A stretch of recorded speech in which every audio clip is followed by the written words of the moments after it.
नमस्कार फ्रेंड्स, मेरा नाम Bablu Verma, army paper hacker में आपका स्वागत है। आज हम देखने वाले हैं नंबर सिस्टम, जो आपके एग्जाम के लिए बहुत ही इंपॉर्टेंट रहने वाला है। अगर आपने नंबर सिस्टम को बहुत ही बारीकी से पढ़ा तो आप प्रत्येक क्वेश्चन का 50% सॉल्व कर सकते हो ओनली देखकर ही। इसलिए नंबर सिस्टम सबसे पहले पढ़ा जाता है मैथ करने से पहले। तो मैथ में 50% क्वेश्चन, प्रत्येक क्वेश्चन को 50% क्वेश्चन को हम सॉल्व कर सकते हैं ओनली नंबर सिस्टम से। अगर नंबर सिस्टम आपको आता है तो प्रत्येक क्वेश्चन का 50% आप माइंड में ही सॉल्व कर दोगे। तो इतना अगर आपने नंबर सिस्टम अच्छे प्रकार से पढ़ा, जो मैं पढ़ा रहा हूँ आपको, तो आप मैथ का कोई भी क्वेश्चन 50% क्वेश्चन सिर्फ माइंड में ही सॉल्व करना सीख जाओगे। तो आज हम नंबर सिस्टम के 2 चैप्टर को देखेंगे। पहला हो जाता है संख्याओं के प्रकार और दूसरा हो जाता है भाजकता की जांच। तो पहले हम देख लेते हैं संख्याओं के प्रकार, जहां से आपके एग्जाम में डायरेक्टली क्वेश्चन पूछे जाते हैं। तो संख्याओं के प्रकार या फिर हो जाते हैं टाइप ऑफ नंबर। ठीक है, तो बात करते हैं प्राकृतिक संख्या किसे कहते हैं। प्राकृतिक संख्या जो होती हैं, मतलब जो प्रकृति ने हमें दी हूँ। जीरो तो होती नहीं है, क्योंकि जीरो जो होती है, जीरो की खोज किसने की थी? आर्यभट्ट ने इसकी खोज की थी। आपको पता ही है, बार बार एग्जाम पूछ भी लेता है आपके। तो जीरो की खोज किसने की थी? आर्यभट्ट ने की थी। ये प्राकृतिक संख्या नहीं है, क्योंकि इसने किसी ने खोज की है इसकी। और बाकी सारी की सारी प्राकृतिक संख्या हो जाती हैं 1 है, 2 है, 3 है, 4 है, 5 है, 6 है, अनंत तक हो जाती हैं, वो आपकी प्राकृतिक संख्याएं हो जाती हैं। ठीक है, भी आगे बढ़ते हैं। पूछ लेता है एग्जाम में सबसे छोटी प्राकृतिक संख्या कौन सी है, तो आपको याद रखना है 1 है। ठीक है, जीरो मत लगा के आना, 1 होती है। आगे देखते हैं पूर्ण संख्या किसे कहते हैं। मतलब सभी संख्याओं को लेना है पूर्ण। पूर्ण मतलब सब कह रहा है, पूर्ण को लो, सब को लो। मतलब चाहे किसी ने खोज की हो, चाहे किसी ने खोज ना की हो। तो खोज की हो और ना की हो तो वो सारी क्या हो जाएंगी? पूर्ण संख्याएं। जैसे 0, 1, 2, 3, 4। अब क्वेश्चन क्या बनेगा? सबसे छोटी पूर्ण संख्या कौन सी है? तो आपको याद रखना है सबसे छोटी पूर्ण संख्या कौन सी है? 0 हो जाती है। आगे देखो पूर्णांक संख्याएं। पूर्णांक मतलब अंकों तक लेना है, चाहे माइनस में जाए चाहे प्लस में जाए, सबको लेना है। तो यहाँ पर 3, 2, 1, 0, -1, -2, -3, इधर भी पहुँच जाओ, इधर भी अनंत तक पहुँच जाओ। ठीक है, तो ये सारी क्या हो जाती हैं? पूर्णांक संख्याएं हो जाती हैं। ये क्वेश्चन ये क्वेश्चन आपके एग्जाम में देखने को नहीं मिलता है, मगर फिर भी आपको एक बार इसे देख लेना है। सम संख्याओं की बात करते हैं। सम संख्या उसे कहते हैं वे प्राकृतिक संख्याएं जो 2 से विभाजित हों, उन्हें हम सम संख्याएं कहते हैं। प्राकृतिक संख्या तो यही है। अब 2 से विभाजित जो होंगी वो सम संख्याएं होंगी। 2 से 2 विभाजित होगी, 4 होगी, 6 होगी। तो इस प्रकार से 2, 4, 6, 8 ये सम संख्याएं होती हैं। तो सबसे छोटी सम संख्या पूछ ले तो कौन सी होती है? तो वो आपकी हो जाती है 2। याद रखना, ये एग्ज़ाम में बहुत पूछा जाते हैं। ठीक है, जो मैं लिख रहा हूँ इस सेट में, ये बहुत पूछाते हैं एग्ज़ाम में। उसके बाद करते हैं विषम संख्याएं। वे सभी प्राकृतिक संख्याएं जो 2 से विभाजित ना हों, उन्हें हम विषम संख्याएं कहते हैं। जैसे कि प्राकृतिक संख्या तो यही है, 2 से विभाजित कौन सी नहीं हो रही है? 1 नहीं हुई, 3 नहीं हुई, 5 नहीं हुई, 7 नहीं होगी, 9 नहीं होगी। तो ये सारी की सारी क्या हो जाएंगी? विषम संख्याएं हो जाती हैं। तो यहाँ पर क्वेश्चन पूछेगा सबसे छोटी विषम संख्या कौन सी है, तो वो आपकी 1 हो जाती है। अब छोटी 1 किस किस में मिलेगी? या तो प्राकृतिक संख्या में देखने को मिलेगी, या तो मिलेगी विषम संख्या में। बाकी किसी में 1 देखने को नहीं मिलने वाली है। ये ट्रिक भी आप इस प्रकार से इसे याद रख सकते हो। ठीक है, अब बात करेंगे भाज्य संख्याएं। भाज्य संख्याएं वो होती हैं जो 1 के अलावा बहुत संख्याओं से डिवाइड हों, या 1 के अलावा वे सभी प्राकृतिक संख्याएं जो अभाज्य नहीं हैं। या फिर कह सकते हैं 1 के अलावा और 2, 3, 4, 5 अंकों से कटती हों, तो वह क्या कहलाती हैं? भाज्य संख्याएं कहलाती हैं। जैसे कि 4 है, ये किस किस से कट सकती है? 2 से भी कटेगी, 4 से भी कटेगी, 1 से भी कटेगी। तो इसलिए 3 से कट रही है, तो ये क्या है? ये एक भाज्य संख्या है। अगर ये सिर्फ 1 से और 2 से, 1 से और 4 से कटती, तो ये कैसे हो जाती? अभाज्य संख्या हो जाती। ठीक है, अब यहाँ पर देखेंगे अभी एग्जाम में क्या पूछेगा। वो एग्जाम में पूछेगा कि सबसे छोटी भाज्य संख्या कौन सी है, तो आपको याद रखना है 4 हो जाएगी सबसे छोटी भाज्य संख्या। ठीक है, इंपॉर्टेंट है। और पूछ लेगा कि संख्याएं लिखी होंगी कि भाज्य संख्या का सीक्वेंस बनाएगा, तब भी आपको याद रखना है जो 2 से ज़्यादा से कटे, जो 2 से ज़्यादा से कटे, वह क्या कहलाती है? भाज्य संख्या कहलाती है। एक प्रकार से डायरेक्टली ये कह सकते हैं, क्योंकि 4 जो है किस किस से कटेगी? 1 से कटेगी, 2 से कटेगी और 4 से कटेगी। ये 2 से ज़्यादा से कट रही है, तो बिल्कुल ये भाज्य संख्या है। 3 है क्या भाज्य संख्या है? तो आप कहोगे 3 1 से कटेगी, 2 से कटेगी, वो 3 से कटेगी, बाकी किसी नहीं कटेगी, तो 2 से कट रही, तो ये भाज्य संख्या नहीं है। तो इस प्रकार से हो जाती है। अब देखेंगे अभाज्य संख्या किसे कहते हैं। एक से कटे और स्वयं के अतिरिक्त किसी अन्य से पूर्णता विभाजित ना हो। जैसे कि 3 है, ठीक है ना, 2 है, ये 1 से कट सकती है और स्वयं से कट सकती है, मतलब 3 से ही कटेगी और 2 से ही कटेगी, बाकी किसी से नहीं कटेगी। तो कह सकते हैं कि 1 से कटे और स्वयं से कटे तो वह क्या कहलाती है? अभाज्य संख्या कहलाती है। वेरी वेरी इंपॉर्टेंट है, यहाँ से क्वेश्चन बनेगा आपके एग्जाम में। पूछ लेता है सबसे छोटी अभाज्य संख्या कौन सी है, तो वो आपको कौन सी लगाना है, तो वो आपकी हो जाती है 2। सबसे छोटी अभाज्य संख्या 2 हो जाएगी। डायरेक्टली क्वेश्चन पूछेगा आपके एग्जाम में, ठीक है। बात करते हैं आगे की। परिमेय अपरिमेय क्वेश्चन आपके एग्जाम में पूछे जाते हैं। तो कह रहा है परिमेय संख्या किसे कहते हैं? परिमेय संख्या उसे कहते हैं जो p/q के रूप वाली संख्या, या फिर कह सकते हैं p/q के फॉर्म में जो कन्वर्ट हो जाए, मतलब भिन्न के रूप में जो लिखी जाए, भिन्न के रूप में जिसे हम लिख सकें उसे हम क्या कहते हैं? परिमेय संख्याएं कैसे कहते हैं? जैसे कि 7 है तो 7 के नीचे हम 1 लगा सकते हैं, बिल्कुल लगा सकते हैं। तो ये क्या है? ये p/q के फॉर्म में है, मतलब भिन्न के फॉर्म में है, तो सम संख्या है, परिमेय संख्या है। उसके बाद दे रखा है -2 दे रखा है। -2 को हम क्या लिख सकते हैं? ये ऊपर है तो नीचे हो जाएगा 1, या नीचे हो जाएगा तो 1 हो जाएगा 2, इसे 1/2 भी लिख सकते हैं। तो इसलिए ये क्या है? ये भी एक परिमेय संख्या है। 7/5 तो भिन्न के फॉर्म में है ही, और 0 को हम 0/1 भी लिख सकते हैं, 0/0 भी लिख सकते हैं, बात वही है। तो इसको भी हम भिन्न के रूप में कन्वर्ट कर सकते हैं। चाहे आपको 0.9993 कुछ भी दे दे, तो ये भी हम भिन्न के रूप में इसे लिख सकते हैं। तो ये भी हमारी क्या हो जाती है?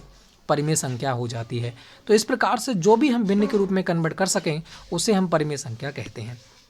अब देख लेते हैं अपरिमेय संख्या, जिसे हम भिन्न मतलब p/q के रूप में व्यक्त नहीं किया जाता है, उसे हम अपरिमेय संख्याएं कहते हैं। जैसे कि √2 है तो इसे हम खोलेंगे तो 2 की घात 1/2 आएगा, तो ये एक परिमेय संख्या नहीं होगी, क्योंकि ये p/q के फॉर्म में मतलब भिन्न के रूप में लिखी नहीं जा सकती। तो इसलिए ये क्या है? अपरिमेय संख्या है। अपरिमेय संख्या किसे कहते हैं? जो भिन्न के रूप में लिखी ना जा सके, उसे हम अपरिमेय संख्या कहते हैं। लास्ट रह जाती है हमारी वास्तविक संख्या किसे कहते हैं? वास्तविक संख्या जो p/q फॉर्म में लिखी भी जाए ना लिखी जाए, इसका कोई व्यक्त नहीं है, इसको आप छोड़ सकते हो, ठीक है। इसको छोड़ सकते हो और इसको छोड़ सकते हो, ये 2 छोड़ सकते हो, बाकी आपके एग्जाम के लिए वेरी वेरी इंपॉर्टेंट हो जाती हैं। यहाँ से 1 नंबर आपको देखने को मिलेगा, 100% की बात कर रहा हूँ। हर पेपर में आपको 1 नंबर देखने को मिलेगा, यहाँ से 1 नंबर 100% देखने को मिलने वाला है। और क्वेश्चन पूछता है कि परिमेय संख्या आपको दे देगा पाई। पाई भी क्या है? एक परिमेय संख्या हो जाती है। मगर यहीं बात करें 22/7 तो वो आपकी हो जाती है परिमेय संख्या, और पाई आपकी हो जाती है अपरिमेय संख्या, ठीक है। इन दोनों को भी आपको याद रखना है, ये कन्फ्यूजिंग होती है लोगों को, और ये क्वेश्चन बार बार एग्जाम में पूछा जा रहा है। 3 स्टार 4 स्टार 5 स्टार पे लगा लो, ठीक है। याद कर लो कि अपरिमेय संख्या पाई होती है, परिमेय संख्या 22/7 होता है, क्योंकि p/q के फॉर्म में ये लिखा हुआ है। मगर पाई p/q के फॉर्म में नहीं लिखी हुई है, पाई सिर्फ इस प्रकार से लिखी हुई है। तो इसलिए ये एक अपरिमेय संख्या होती है। ये क्वेश्चन पूछेगा 100% आपके एग्जाम में, ठीक है। तो इसको भी लिख लेना है, ठीक है, याद कर लेना है। हमने इतना पढ़ाया आपको याद हो गया होगा। नहीं याद हुआ है तो इसे याद करो। जब मैं आपको मैथ में पढ़ाऊंगा तो मैं डायरेक्टली समझाऊंगा नहीं, वहाँ पर सिर्फ पढ़ाऊंगा, ठीक है। क्योंकि अभी आपको मैं पढ़ा रहा हूँ, वहाँ पर बस इतना बताऊंगा। मैंने इस संख्या पद्धति कि नंबर सिस्टम से किया, संख्याओं के प्रकार से किया, या फिर भाज्यता की जांच से इसे मैं सॉल्व कर रहा हूँ, बस इतना बोलूँगा। वहाँ पर समझना आपको है, ठीक है। तो बात करते हैं, अब हम देख लेते हैं, हमारा सेकंड वाला हो जाता है भाज्यता की जांच, ठीक है। इसको हम देखेंगे कि हम इससे भाज्यता की जांच होता क्या है। भाज्यता की जांच होता है जैसे कोई बहुत बड़ी संख्या लिखी हुई है, कह सकते हैं बहुत बड़ी संख्या है, 1 2 3 4 6 8 9 10 इस प्रकार से लिखी हुई है। आपको निकालना है कि ये 3 से विभाजित है या नहीं, 2 से कटेगी नहीं कटेगी, 4 से कटेगी नहीं कटेगी, 11 से कटेगी नहीं कटेगी, 12 से कटेगी नहीं कटेगी, 13 से कटेगी नहीं कटेगी, 14 से कटेगी या नहीं कट रही है ये। तो आप इसे कैसे निकाल सकते हो? क्या 14 से भाग देते रहोगे? नहीं दोगे भाग। तो इसके रूल होते हैं भाज्यता की जांच। इसीलिए हम जब ऑप्शन में छांटते हैं कि ऑप्शन दे रखे होते हैं, A option, B option, C option और डी ऑप्शन दे रखे होते हैं। यहाँ पर कुछ अंक दे रखे होते हैं 1 3 4 5 कह सकते हैं, 1 6 7 8, 1 8 3 4 और 3 2 1। अब पूछ लेगा कि 3 से विभाजित कौन सा होगा, ये आपको बताना है। 3 से कौन सा कटता है ये पूछ लेगा आपसे कि 3 से कौन सा डिवाइड है। तो आप क्या ऐसे 3 से भाग करते रहोगे सबके लिए? नहीं करोगे। इसकी भाज्यता की जांच के नियम होते हैं, उनको फॉलो करोगे। ओनली 1 सेकंड के अंदर, 1 सेकंड के अंदर आप इस पर आंसर लगा दो कि सी है कि बी है कि ए है कि डी है। ठीक है, तो ये जांच इसके लिए बहुत ही इंपॉर्टेंट है। ये आपके एग्ज़ाम के लिए 50% क्वेश्चन को सॉल्व करने वाला है। भाज्यता की जांच सिर्फ माइंड में ही क्वेश्चन को सॉल्व करोगे अगर आपको भाज्यता की जांच के नियम याद हैं तब। ठीक है, तो बात करते हैं 2 से भाज्यता। 2 से भाज्यता कैसे होती है? 2 से भाज्यता वो होगी, जहाँ लिखी रखा है यदि दी गई संख्या के इकाई के स्थान पर शून्य हो, इकाई के स्थान पर शून्य हो, या कह सकते हैं 110 है तो इकाई के स्थान किधर है? इतना ही तो है, तो इकाई का अंक ये है, तो इकाई का अंक क्या है? या तो शून्य हो या सम संख्या हो। यहाँ पर कह सकते हैं 112 हो, ये भी क्या है? सम संख्या है। 2 सम संख्या होती है, बताया था उससे पहले। या सम संख्या हो तो वह 2 से डिवाइड हो गया। 2 से डिवाइड हो जाएगी? बिल्कुल हो जाएगी। 0 है क्योंकि लिख रखा है इसके नियम में 0 है और सम संख्या है तो 2 से डिवाइड होगी। तो दोनों के दोनों 2 से डिवाइड हैं, हमें पता चल गया। तो आराम से इजीली निकाल देंगे, चाहे कितना भी लंबा हो। यहाँ दे दे 5 6 7 8 9 10 11 12 और 14 दे दे तो ये 2 से डिवाइड है। हाँ, ये सम संख्या है तो ये 2 से डिवाइड है। चाहे कितनी भी लंबी दे दे, यहाँ 0 दे दे तो 2 से डिवाइड है, और बाकी कोई संख्या दे दे तो 2 से डिवाइड नहीं है। ये हम डायरेक्टली निकाल सकते हैं। अब बात करते हैं 3 से भाज्यता कैसे जांच करें, कि कोई संख्या दे दे 3 से डिवाइड है या नहीं है, कैसे पता करेंगे? कह रहा है यदि दी गई संख्या के सभी अंकों का योग 3 से विभाजित होता है तो वह संख्या 3 से विभाजित होगी। मान लेते हैं कोई संख्या दे रखी है 1 5 8 7 9 1 3 4 6। ये बताना है 3 से डिवाइड है या फिर नहीं है। आप कैसे जांच करोगे? क्या 3 से काटते रहोगे? बिल्कुल नहीं काटोगे। दे रखा है सभी संख्याओं का योग करो, सभी संख्याओं का योग करो, तो ऐड कर लेते हैं सभी संख्याओं को। ऐड करो फटाफट, कितना आने वाला है? 6 4 10 10 3 13 13 और 1 14, 14 और 9 आपका हो जाएगा 23, 23 और 7 हो जाएगा तुम्हारा 30, 30 और 5 35, 35 और 9 कितना हो जाएगा बताना है। 35 और 9 आपका कितना हो जाएगा? देखो ये हो जाएगा तुम्हारा 44। 44 का 3 से डिवाइड होता है तो आप कहोगे 3 से डिवाइड 44 नहीं होता है, तो ये जो संख्या है 3 से डिवाइड नहीं होगी। अगर इनका योग सबका यहाँ पर हो जाता 33 हो जाता और इसे हम 3 से डिवाइड करते तो बिल्कुल हो जाता, तो वह संख्या 3 से डिवाइड हो जाती। जैसे कह सकते हैं 3 3 3 9 3। ठीक है, ये 3 से डिवाइड है नहीं है। सबका एडिशन करूँगा तो कितना आएगा? 3 3 9, 3 3 6 3 3 9 3 4 12 और 12 और 9 कितना हो जाएगा? 12 9 हो जाएगा। 21 21 3 से डिवाइड होता है तो बिल्कुल होता है, तो ये संख्या भी किससे हो जाएगी? 3 से डिवाइड हो जाएगी। तो इस प्रकार से हम निकालते हैं। तो इन दोनों के नियम आपने याद कर लिए होंगे। 2 से भाज्यता अगर शून्य है इकाई का अंक और सम संख्या है तो 2 से डिवाइड होगा। और 3 से भाज्यता की जांच क्या हो जाएगी? सभी अंकों का योग करना है, अगर वह योग 3 से भाजित है तो वह 3 से भाज्य संख्या रहने वाली है। आगे देखते हैं 4 से भाज्यता की जांच कैसे करते हैं, इसको देखना है। ठीक है, तो 4 से भाज्यता की जांच यहाँ पर नियम दे रखा है कि यदि दी गई संख्या के इकाई व दहाई के अंकों द्वारा बनी संख्या 4 से विभाजित है तो वह संख्या 4 से विभाजित होगी। जैसे कह सकते हैं 144 जो दे रखा है ये 4 से डिवाइड है या नहीं, कैसे पता करें? या और लिख लेते हैं इधर। तो वो कह रहा है कि इकाई और दहाई के अंक, अगर अंकों द्वारा बनी संख्या इकाई और दहाई के द्वारा बनी संख्या जो है 44, अगर ये 4 से डिवाइड है तो ये पूरी संख्या 4 से डिवाइड होगी। तो क्या 4 से डिवाइड है? तो बिल्कुल है, 11 बार कट जाएगा, तो इसका मतलब ये संख्या 4 से डिवाइड है। ठीक है, चाहे कितनी भी लंबी दे दे, 1 5 6 7 4 8 दे दे, अगर दो संख्याएं जो हैं इकाई दहाई की संख्या अगर 4 से डिवाइड हैं तो वह पूरी संख्या 4 से डिवाइड होगी। ठीक है, तो यह नियम हमारा कहता है 4 से भाज्यता वाला। अब देखते हैं आगे 5 की बात करते हैं। 5 को देखना है, यहाँ पर क्या कह रहा है? कह रहा है 5 से भाज्य।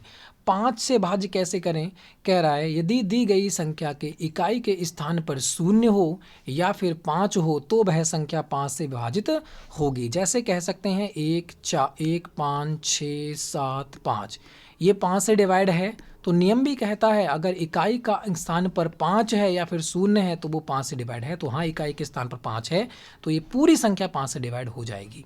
अगर यहाँ पर 0 होता 5 के जगह, तब भी वो कह रहा है 0 हो या 5 हो तो 5 से डिवाइड होगी, तो ये संख्या 5 से डिवाइड हो जाएगा। अगर यहाँ पर कोई इस प्रकार से दे रखा होता, 7 6 दे रखा होता, तो यहाँ पर नियम नहीं कहता 0 होना चाहिए, 5 होना चाहिए, तभी डिवाइड होगी इकाई के अंक पे, मगर 6 है तो ये 5 से डिवाइड नहीं होने वाली है।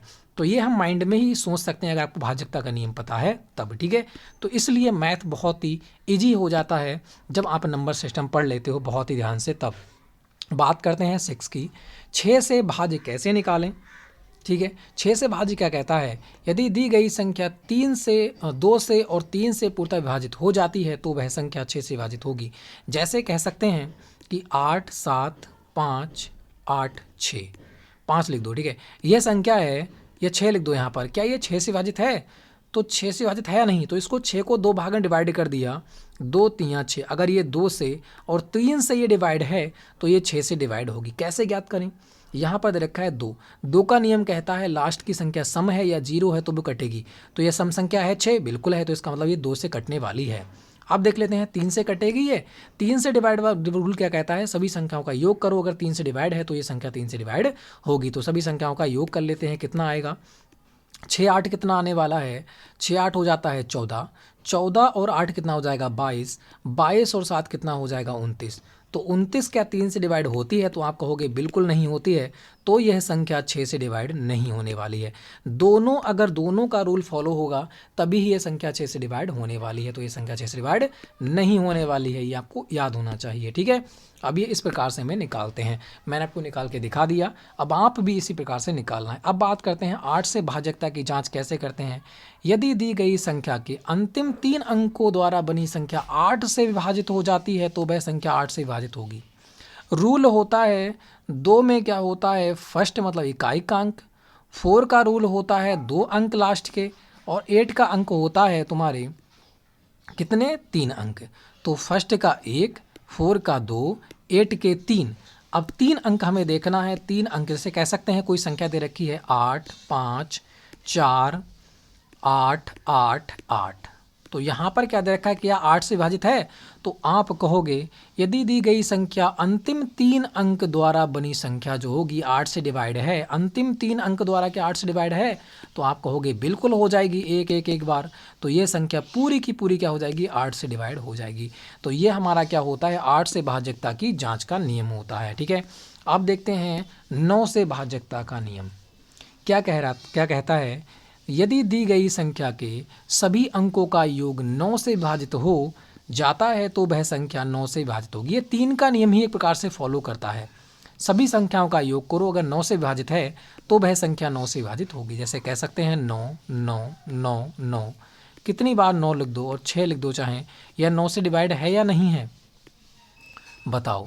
अगर मैं सबका योग करूँगा तो ये 9 से डिवाइड हो जाएगा, ठीक है, 9 से डिवाइड हो जाएगा, और ये 9 से डिवाइड होने वाला सही है। तो ऐड करोगे 9 एकम 9, 9 दूनी 18, 9 9 9 9 54, तो 54 क्या 9 से डिवाइड होता है, सबको एडिशन कर दिया मैंने, तो ऐड करूंगा तो बिल्कुल सही, 9 54 6 बार कट जाता है, तो ये 9 से डिवाइड इतनी बड़ी संख्या है तो इसका मतलब ये संख्या 9 से डिवाइड हो जाती है, ठीक है। जैसा 3 का नियम होता है वही 9 का नियम होता है। 3 का नियम क्या होता है, सभी संख्याओं का योग करो, 3 से कट जाए तो 3 से डिवाइड होगा, और 9 का नियम कहता है सभी संख्याओं का योग करो और 9 से डिवाइड है तो वह 9 से डिवाइड संख्या होगी, ठीक है। अब देखते हैं 11 का नियम जो आपके एग्जाम के लिए वेरी इंपॉर्टेंट हो जाता है। कह रहा है 11 से भाज्य, यदि दी गई संख्या के विषम स्थानों के अंकों तथा सम स्थानों के अंकों के योग का अंतर या तो 0 है या 11 से विभाजित हो जाता है तो वह संख्या 11 से विभाजित होगी। कैसे निकालेंगे इसको देखो। कह रहा है मैंने मान लिया 1 3 5 8 7 6 3 2, ठीक है। क्या ये संख्या 11 से विभाजित है या फिर नहीं है, बताओ। कैसे निकालोगे इसके लिए आप, ठीक है। थोड़ी सी बारिश हो रही है तो प्रॉब्लम थोड़ी सुर सुर की आवाज़ आती होगी, उसके लिए कोई बात नहीं है, ठीक है। तो बात करते हैं, यहाँ पर दे रखा है 11 से भाज्य कैसे निकालें। नियम को पहले देखो। कह रहा है यदि दी गई संख्या के विषम स्थानों के अंकों तथा सम स्थानों के अंकों का योग का अंतर या तो शून्य हो या फिर 11 से विभाजित हो तो वह संख्या 11 से विभाजित रहने वाली है। तो सम संख्याएं कौन कौन सी हैं? सम संख्या 1, 8, 6। सम संख्या के स्थानों की बात कर रहा है। तो सम संख्या के जो स्थान हैं वो कौन कौन से हैं? 2 वाला है, 4 वाला है, 6 वाला है और 8 वाला है। विषम संख्या कौन कौन से अंक हैं स्थानों पर हैं? तो ये विषम संख्या वाले हो जाते हैं। तो दोनों का हमें क्या करना है? अंतर निकालना है।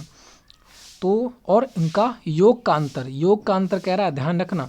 तो पहले 1, 5, 7, 1, 5, 7, 3 माइनस इधर योग हो जाएगा।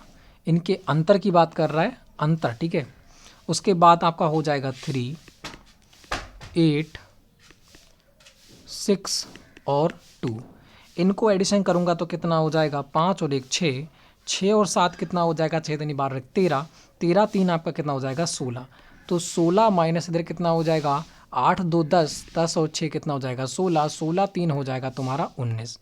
क्या माइनस करूंगा तो कितना आ जाएगा? यहाँ पर आएगा 3। और वो कह रहा है या तो भाई इनका अंतर जो होगा या होना चाहिए शून्य या होना चाहिए 11 से विभाजित, तो वो संख्या 11। क्या ये 11 से विभाजित है? तो बिल्कुल नहीं है ना, ये यहाँ पर कोई शून्य आया है अंतर। तो ये क्या है? 11 से विभाजित नहीं होगी। अगर यहाँ पर 3 के जगह शून्य आता, यहाँ भी 16 आ जाता, तो शून्य आता तो ये 11 से विभाजित थी। या फिर इन दोनों का अंतर 11 आता और ये 11 से डिवाइड हो जाता तो हमारा ये 11 से विभाजित हो जाता। तो ये नियम बहुत ही इंपॉर्टेंट है, इसको भी लिख लेना। अब एक नियम मैं अपने तरफ से बना के दे रहा हूँ जो एग्जाम में पूछ लेता है कभी कभी, वो हो जाता है 13 से भाज्य। 13 से भाज्य का नियम ये क्या कहता है? जैसे मान लिया कोई संख्या लिख दी 1, 5, 7, 8, ठीक है। 13 से विभाजित कैसे होगी? तो हमें कुछ नहीं करना है, हमें जो लास्ट की इकाई का अंक है उसमें 4 से करना है मल्टीप्लाई। पहले कहता है कि 4 से मल्टीप्लाई करो इसमें, तो कितना हो जाएगा? 8 चौक हो जाएगा 32। और जो संख्या बच जाती है इधर के लिए उसमें क्या कर देना है? इसे ऐड कर देना है। तो इसे ऐड कर दो तो कितना आ जाएगा? 7 2 9 और 5 3 8 और 1 1 हो जाएगा।